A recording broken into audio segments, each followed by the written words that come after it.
jaga hati kita dengan penuh kewaspadaan agar jangan sampai kita ada iri hati. Firman Tuhan katakan, di mana ada iri hati, di situ pasti ada kekacauan.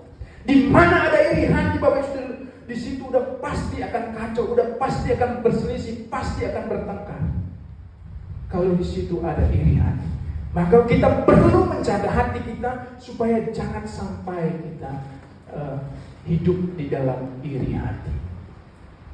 Ya, kita perlu, Bapak Saudaraku, karena kalau kita iri hati, seperti tadi di awal saya sampaikan, Bapak Saudaraku, hati kita ini akan menentukan langkah kita. Kalau kita iri hati, Bapak Saudaraku, kalau kita sirik melihat orang lain, pasti, Bapak Saudaraku, perbuatan kita juga akan mengikuti. Ya, pasti perbuatan kita juga akan mengikuti. Kalau bisa kita celakakan orang yang kita iri tadi. Jadi, Bapak Saudaraku, memang hati kita akan menentukan arah langkah kita. Dari hati kita akan terpancar kehidupan. Entah kehidupan seperti apa yang akan terpancar.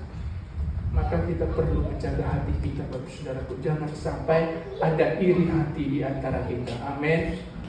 Jangan sampai ada iri hati di antara kita. Oh, aku gak diperhatikan. Oh, aku gak disapa dengan baik dan lain sebagainya. Kadang-kala, Bapak Saudaraku, di gereja juga kadang-kala ada iri hati. Tapi di sini gak ada. Kita semua di sini orang yang baik hati. Amin. Ya, tapi Bapak Saudaraku, firman Tuhan ini mengingatkan kita, jangan sampai kita iri hati. Kenapa, Bapak Saudaraku, Kain membunuh Habel, padahal itu saudara? Karena apa? Karena iri hati. Kenapa saudara-saudara Yusuf, Bapak Saudaraku, membuang dan menjual Yusuf? Karena iri hati. Maka, Bapak Saudaraku, jangan sampai ada iri hati dalam hidup kita. Jangan kita biarkanlah iri hati itu terus bertumbuh dalam hati kita. Sebab kita akan dibawa kepada tindakan perbuatan yang jahat, Bapak Ibu Saudara. Ada contohnya di Alkitab. Kain sampai membunuh Habel karena dia iri.